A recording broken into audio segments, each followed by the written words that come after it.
Thank you, Michael, and certainly appreciate you guys being here today. Hope everybody's having a good afternoon. It's beautiful out there. First, I just want to say thank you to our team this year. I thought they really did a really good job, our players and our coaches, and that includes Coach DeVries. Won 19 games, won 10 Big 12 games. Felt like we laid a really solid foundation in year one, and I was very proud of them. Was prepared to continue to invest in the program and am prepared to do that. We're going to be competitive in rev share, competitive in NIL, competitive in budget, and Coach DeVries and I had several conversations. We're prepared to invest in him and his staff, and had been talking about that for several weeks, felt good about the plan. Ultimately, he made a decision to leave for another institution. I'm at peace that we were aggressive in trying to retain him, and ultimately I recognize that it's not my decision to make. He gets to make that, and so we wish him well. My job now is to focus on our student athletes, on our program, on our fans. Our student athletes did a wonderful job representing us this year, and they deserve our gratitude and our appreciation. And I'm extraordinarily disappointed they did not get the opportunity to play in the NCAA tournament. I've sat in selection rooms. I've looked at team sheets. I probably deeper into Ken Palm and Torvik and net ratings and stuff than your casual fan, and probably even much more than most athletic directors. And I was very surprised for us not to be included in the field, and do feel like that we should have had a chance to play. But I don't want that to take away from just what a great year that our student athletes had, given the fact that the entire roster was new, given the fact that we had some injuries. I thought our crowd was great, particularly on our weekend conference games, and it just showed that you can come in here and you can turn this program around and you can win. You have the support, you have the talent to draw from, and you're going to have the resources. I hope our underclassmen give our new coach a chance to come in and give them a recruiting pitch. I can promise them we'll be resourced competitively within the Big 12 and nationally, and we'll find a coach who's committed to them and committed to this university and this state. We have a great basketball tradition. We've been to 31 NCAA tournaments, 11 Sweet 16s, 2 Final Fours. We've got tremendous fans that make our home court one of the best advantages in the country, and that's not me saying that. Ken Palm, which is probably the most recognized analytics, has it as the number 1 rated home court in the country. And then the number 1 thing we have is some of the best people in the world, and they deserve a coach and a program they can be proud of. As we look forward to the next coach, last year we went out and we hired a proven, successful coach who had a great first year on the job. I think what he was able to do here does nothing but make this job more attractive. People see that you can come in, get the resources to build a roster to be competitive instantly. I anticipate having great interest. We will be competitive in our salary, competitive in our budget, as I mentioned, competitive in all resources, and we will work tirelessly to bring the best person to Morgantown to coach our team. In terms of process, started really yesterday. And we have a head start because we did a lot of work last year, and we had a lot of time last year to dig very deep, knowing that we had an interim coach in place and could feasibly have a search. And so while some of those candidates are off the board and there's probably a few new ones on the board, a lot of them we've already done deep dives on. And I think the last thing I'll just say is this is a great job. It's a great community. It's a great state. And it's a place that's filled with some of the best people that I've ever had a chance to know. And so the next coach here is going to be extremely fortunate and lucky to be our coach. And hopefully they're going to come in and really work to build a program and put down roots. So with that, we'll take questions. Great. So continue with Darren a little bit in terms of his name had floated out there the last week or two for some openings. So was there a surprise that this came when he came to you and said he was going to do this? And did you get a chance to compete with maybe a contract offer? So when you're having success, I don't think it's ever a surprise that people are calling your coaches. I think most of our fans would be surprised at how many times a year we have to try to ward off potential suitors for coaches and other employees. You know, our creative people, our graphics people, our SIDs, our trainers. You know, and I've talked about, you know, from a resource perspective, you know, we're prepared to stretch what we have, but there are certainly people in college athletics who have more money, and so I think you're always thinking about competition. And I recognize the job that Darren was doing. So we sat down. I think I first talked to his agent early February. That, hey, we want to make sure we reward his success. And I sat down with him several times over the last few weeks, to talk about his contract, his compensation, what we could do there, to talk about rev share, where we were going to be, and NIL opportunities. And so I think we had a really good shared vision of what we need to do to continue to build on the program. He had a lot. I mean, pretty much every job that was open inquired to see if he would have interest in talking, right? To my knowledge, he only talked to one.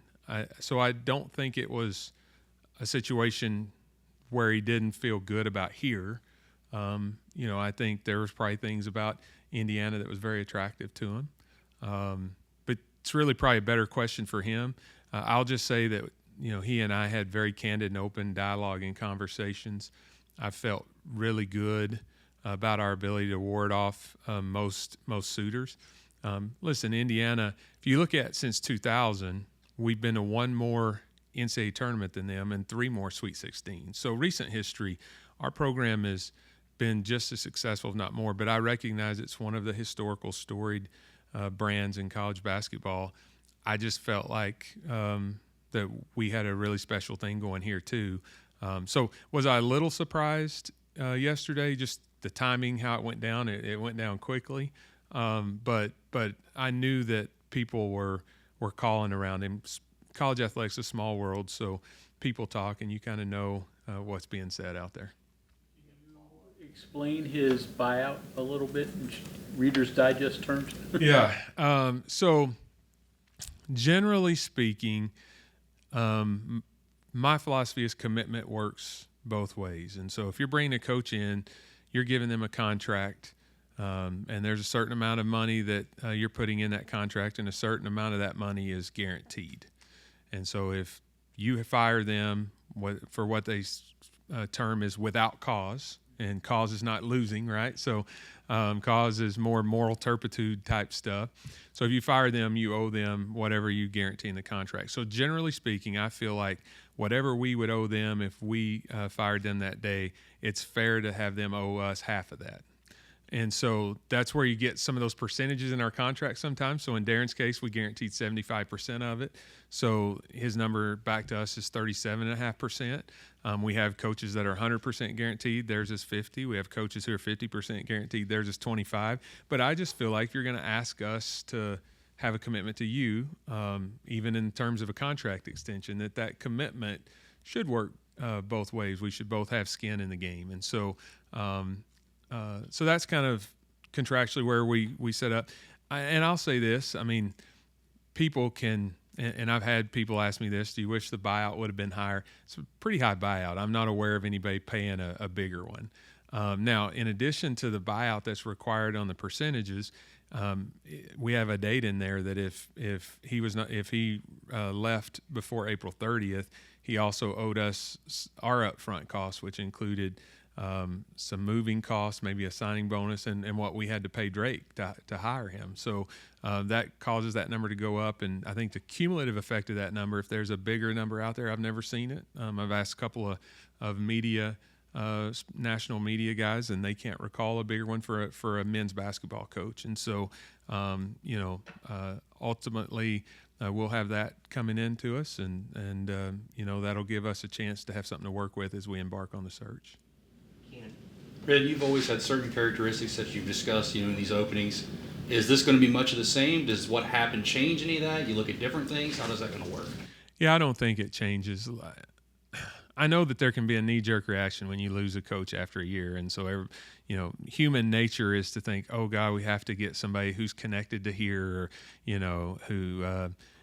I just think your job is to go out and get the best coach that you can, and you want to have coaches that other people covet and want to come after, because the alternative to that is nobody wants your coach. And and that's not very good. And listen, there are coaches who maybe have ties here you could bring here, and still you're at risk of losing them. And so, I don't know that you really change your profile very much. I will tell you that I do think this is a place that is about fit, and we spend a lot of time in the search process hammering that away. I almost feel like sometimes too much. I talk a lot about the spotlight and the fishbowl, and a lot about fit. We did that with Darren, I think you just go back. We've hired good coaches. We're winning in a lot of programs across the board. Do I wish that we weren't sitting here doing this again a year later? Yes. Does that mean that there was something wrong with our process? I don't think so. I think our characteristics and our profile are still very similar, and ultimately, having knowledge or ties of WVU in the state is on that list of characteristics. It's just not number one, and it's weighed with a bunch of factors and given, I think, appropriate due diligence. Use a search firm on this as well? And I haven't decided that yet. We'll probably try to decide that by the end of the day. Obviously, having done this last year, I think I have a pretty good handle on the candidate pool. But the search firms just are really great to help coordinate a lot of logistics. And you're working maybe plan A, B, and C. Maybe you have 3 to 4, but you're so focused on those 3 to 4, you're not necessarily working on those contingency plans, and a lot of times they're working ahead of you in case that you need them. You hope you don't have to break glass and need those plans, but if they're already kind of hatched before you get there, that helps. So I'll make that decision sometime today, still kind of thinking through that.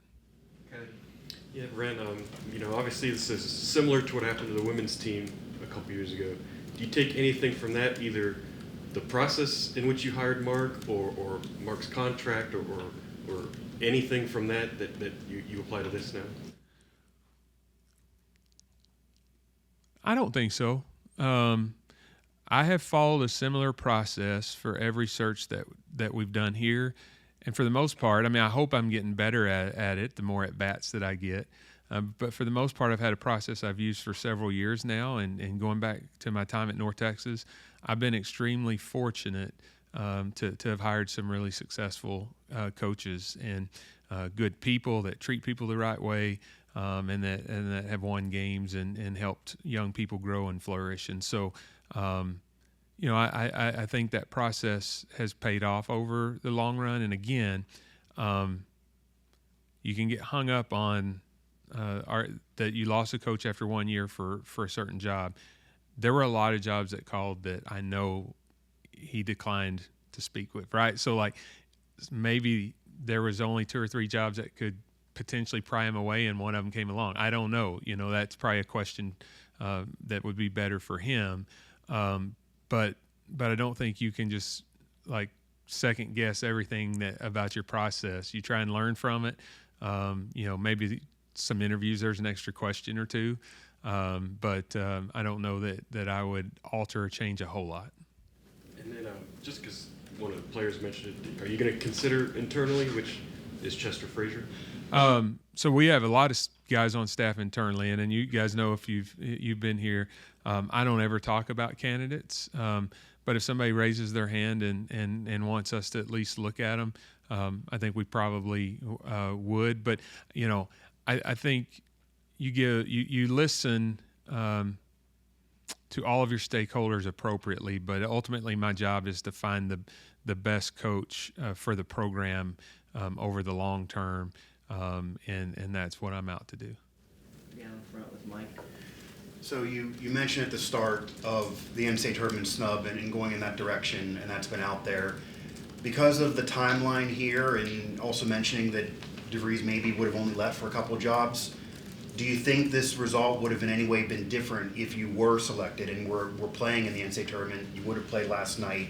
You win, you're still alive. If you lost, you wouldn't be. But do you believe in your heart this would be different, or they would have waited for him? Or I suspect, given what's been put out there on the commitment they made to him contractually and the fact that they're sending us a check in excess of $6 million, that no matter what the timeline was, they were going to talk to him.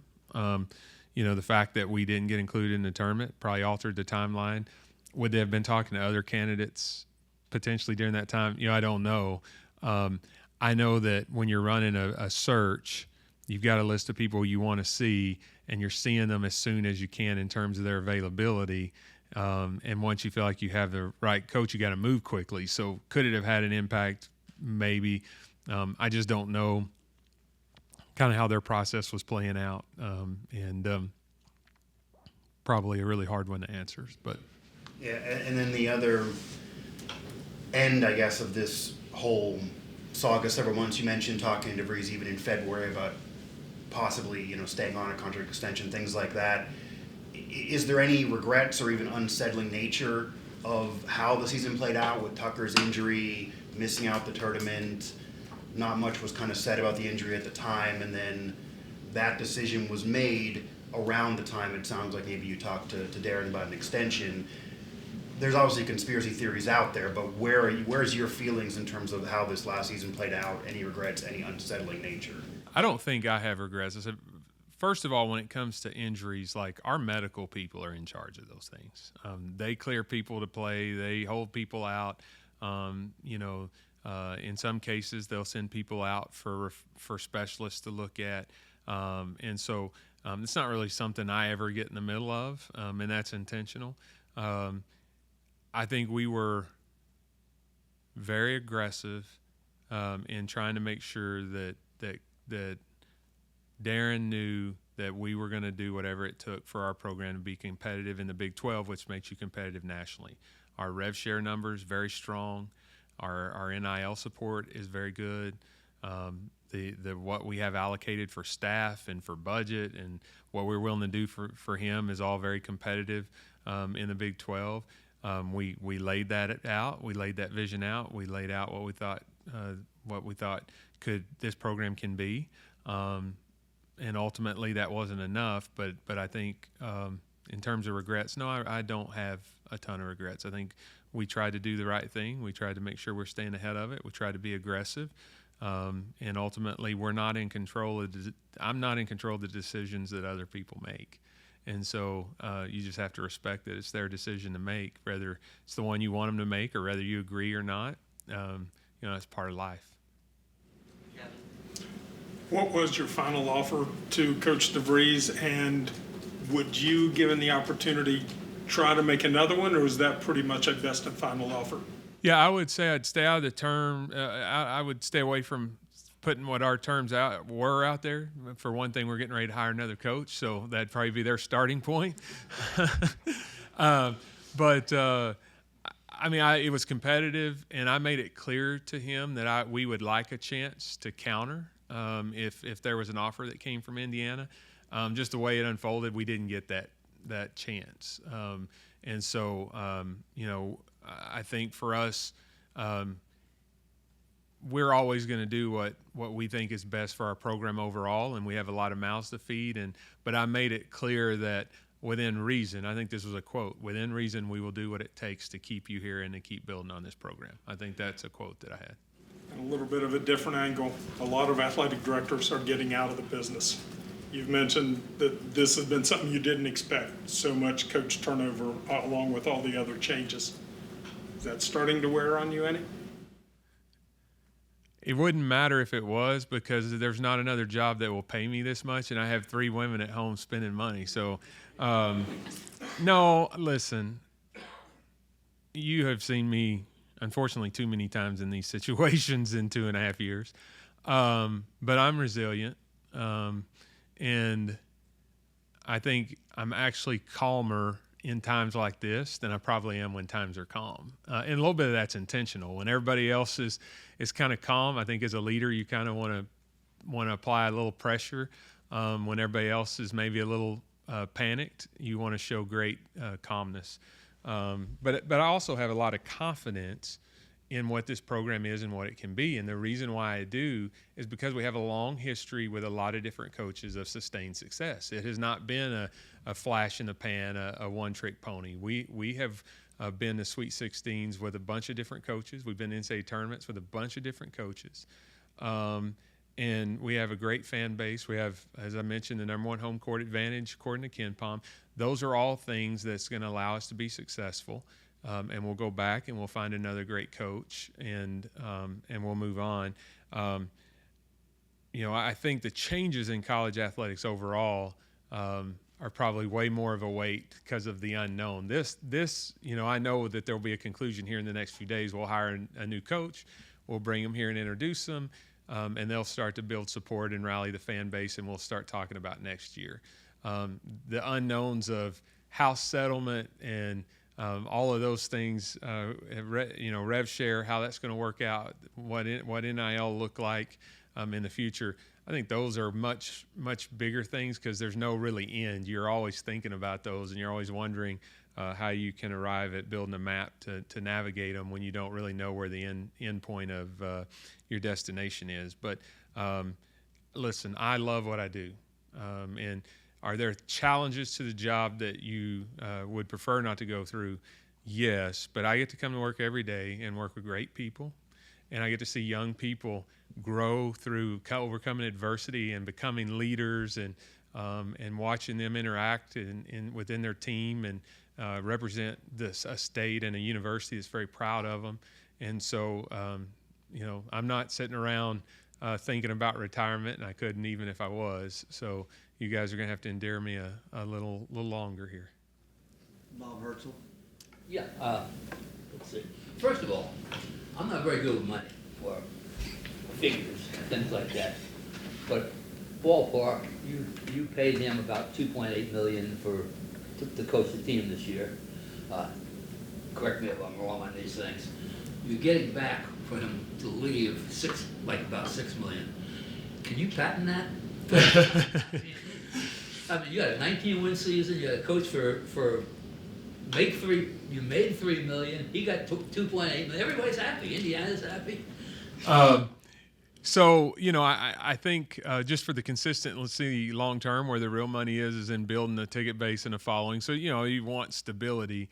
But I do collecting $6 million will help us make a transition to a new coach, and help us with some other items and other things in there. But I would rather have a coach that's building some sustained success that people are getting endeared to and feeling good about. But you want, listen, I don't ever want the driving force for somebody to be here to be that they're trapped by a big buyout. Like, I think you want people who want to be here, right? Like, you want people who feel a connection to be here.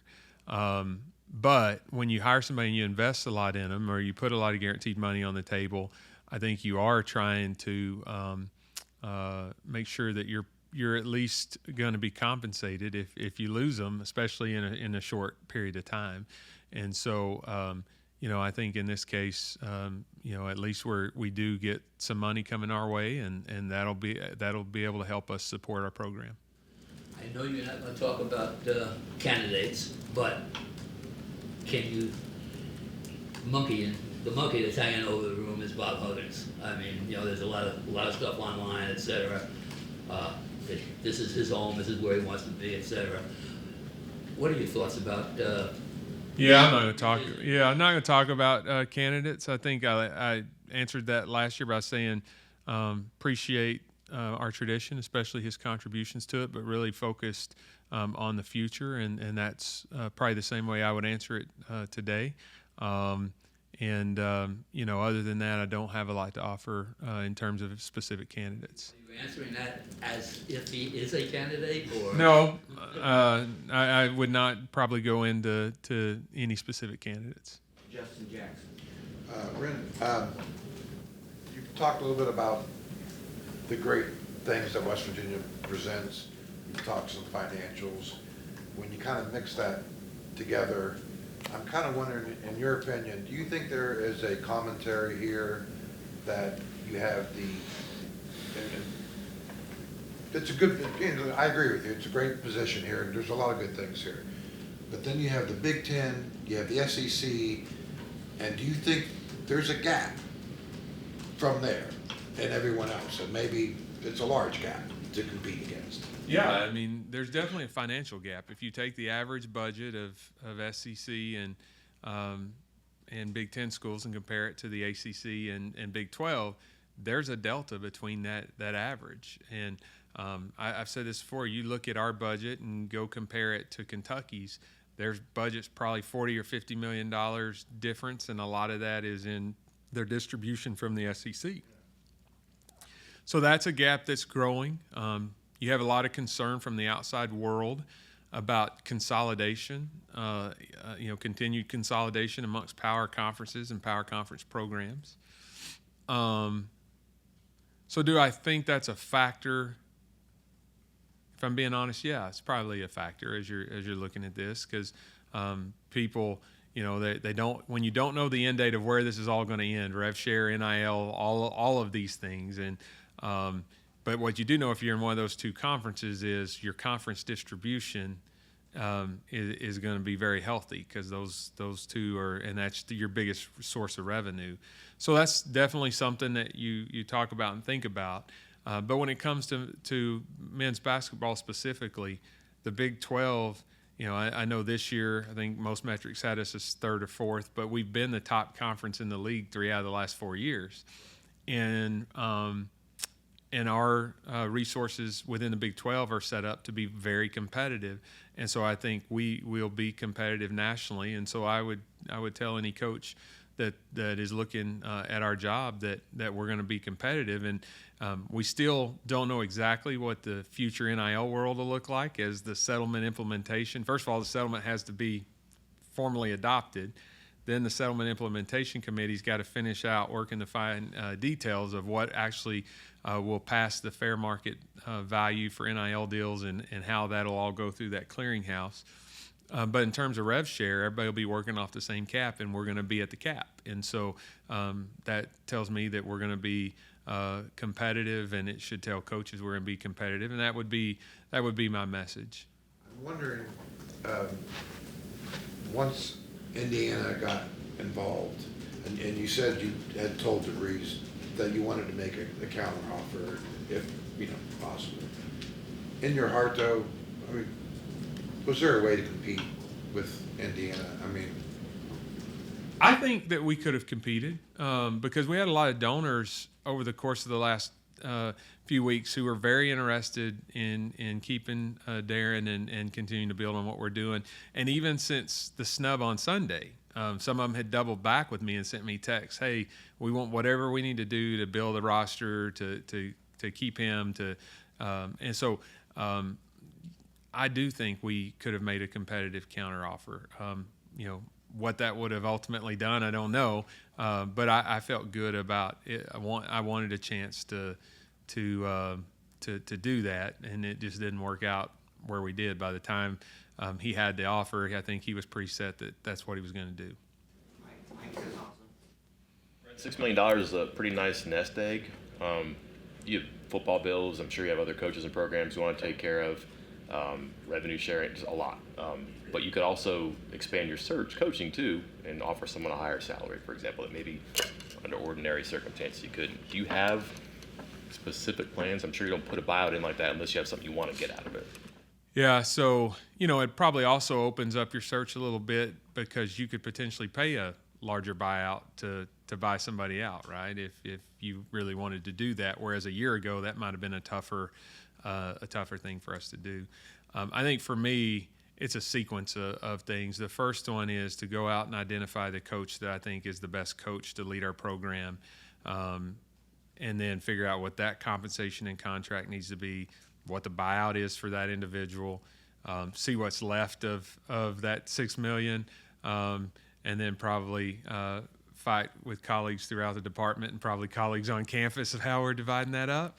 Everybody knows that's a public amount, so they know it's coming in. There's probably a lot of people that are thinking about it. But, I think I think really my only focus right now is to get the basketball coach and get the right one and get the search right, and then we'll figure out kind of what's the best thing to do with that money coming in.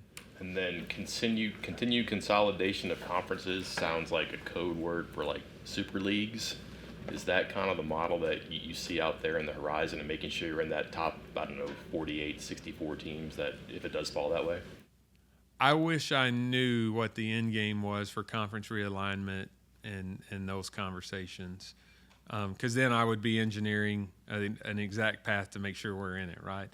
I just think in college athletics, your best predictor of the future is probably to look back at the past, and we've seen consolidation of conferences in the recent past.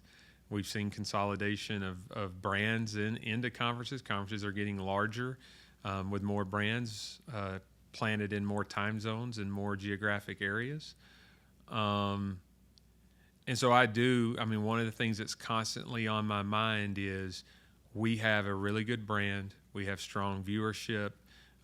We have strong valuations when you look at all of those different metrics that put valuations on programs, whether it be in your licensing revenue, in your brand awareness, in your TV viewership for football, men's basketball, other sports, all of those things. But one of the things that drives those is competitiveness. And so the best way you can position yourself for the future of whatever's going to happen in college athletics is to be successful today. And so I think we're always thinking about that, focused on it, and trying to be prepared for whatever is around the corner. I suspect there will be more change. I can't predict exactly what that change will be, but we're going to do everything we can to make sure that West Virginia is in the middle of it. Kane from Channel 5. Yes, what do you believe it will take to get the Mountaineers back to an elite level of college basketball? I think getting the right coach in here and giving them the tools to be successful, and then keeping them retained. I thought we had a great first step this year. Unfortunately, we've got to go back out and redo step one. But I think I think we're very, very close. I mean, you saw this year we beat 3 top 10 teams. We had 6 quad 1 wins. We should have been in the tournament, in my opinion. And so I think I think we have the pieces that are there. We've just had some setbacks the last couple of years that we've had to battle through, but we'll get there. John Wren, over your past coaching searches here at WVU, the mantra, I believe, has been be quick but don't hurry. Just to confirm, is that the mantra again? It is. I think I will never rush a process because the desired goal is to get the best candidate. But you definitely feel a sense of pressure to be as efficient and as quick as you can, partly because of the fluid nature of rosters in the transfer portal. And so that's probably a greater pressure point than it used to be. But I think as an athletic director, you have to resist that driving the search, because long term you can make a mistake trying to solve some short-term concerns. And before the governor announced the investigation into the NCAA, was the athletic department consulted? We were not consulted, and I've made my thoughts clear on the process. I don't ultimately have athletic directors don't control even presidents on their campus much. Half the time they don't even control their coaches. So I definitely was not in control of that decision. I do appreciate the governor and the attorney general's both passion for our state and wanting to defend West Virginia. But no, that was not something that I was consulted of or a part of. Okay, we'll finish up with last two. We're running out of time. We'll go with John here. Current mechanics of the basketball over there now, how will that be until you get somebody in place? Yeah, so we had a pretty senior-laden roster, and we've already had one student athlete go into the portal, and so I think I want to say maybe 5 or 6 eligible returners. So we're It's spring break right now, so haven't had a full team meeting yet. But I have Ben Murray, who's a sport program administrator, reaching out this afternoon to those players. I'm going to meet with some of our coaches starting as early as this afternoon and over the next 24 hours. I don't know that we need to identify an interim head coach because we don't have any games, and there's nothing like that. We just need to make sure that academically that things are going well. The guys that want to work out are working out. But I think this is a coaching search that we can execute pretty quickly. So hopefully, in the near term, we have somebody in that's taking care of those things. Along the last thing here, along those lines, you mentioned the portal and the timing. Does the snub help at all in that it kind of expedites the process by a few days? Well, it certainly would have if you had retained your coaching staff, because they would be fully focused on that right now. About the search itself Yeah, for the coach. it probably does. Although most of your candidates are still playing, and so you're subject to their schedule a little bit. If I could get them all done in the next 2 or 3 days, I could probably have this thing wrapped up in record time. But a lot of those candidates are tied up at least for the next 2 or 3 days, and some of them could go into the next weekend. And I coached, and the last thing I would ever want to do, listen, when you're a student athlete or a coach, you invest. The normal person at home cannot imagine the amount of time that you invest. You're watching film when you're at home, you're watching film when you're at the office, you're at practice, you're game planning, you're strategizing, you're watching the film from the last game you just lost to try and get corrections, you're watching film from the next opponent and sometimes the opponent after that.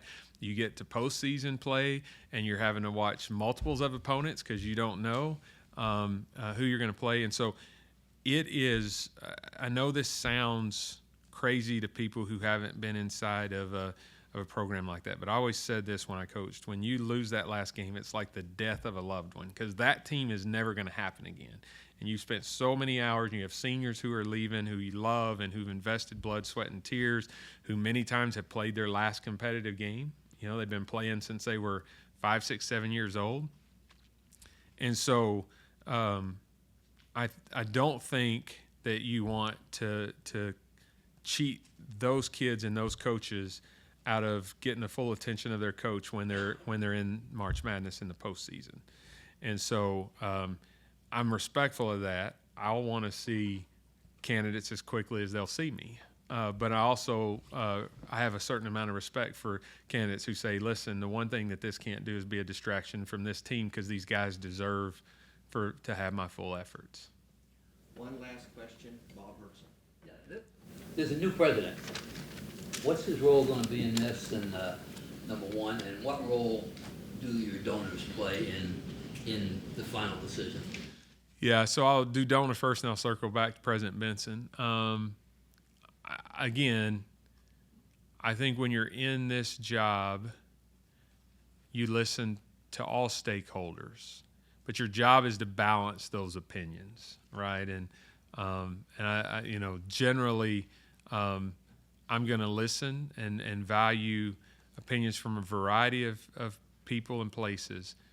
But as I said during the football search, ultimately, I know who pays the price for hires, and it's me. You see who's up here with me today, just me. And so, and so ultimately, I've got to make the hire that I think is best. And so you try to weigh all of that in making the best decision that you can. Human beings just generally, I think, always like to have leadership around them where there's comfort. So I've never walked into a locker room where student athletes didn't want somebody who's on the staff, because that's what they know. And there's comfort in what you know. I think as an athletic director, you're really trying to look at what's best for the long term of the program. You weigh all those factors, but you really got to find what's best for the program. President Benson has been awesome. He has, since he was named president, I've probably either talked or texted with him at least 2-3 times a week. He's very engaged. He's still finishing up his job there, but anytime there's an article comes out, or he's watched press conferences of our coaches, and so he's wildly entertained by Rich Rod's press conferences. So as most of America is at this point, I think. And so, but he's very engaged in athletics. He played college basketball, and so he loves basketball. He was aware of the efforts that we were making to try to retain Coach DeVries. He was aware that Indiana was talking to Coach DeVries, and I've texted with him, talked to him yesterday and today, just kind of as we embrace on the next steps, as have I President Gee, who's still our president and also is a big supporter of athletics. So, I've got 2 bosses at work right now and 3 at home, my wife and 2 daughters. And my mom is actually in town right now, so she's really the big boss of them all. So, but yeah, I've tried to keep them both up to speed. Wren, thank you for your time. Members of the media, he will visit with you all again after candidate is announced at the press conference. Thank you guys. Have a great day. Enjoy this weather.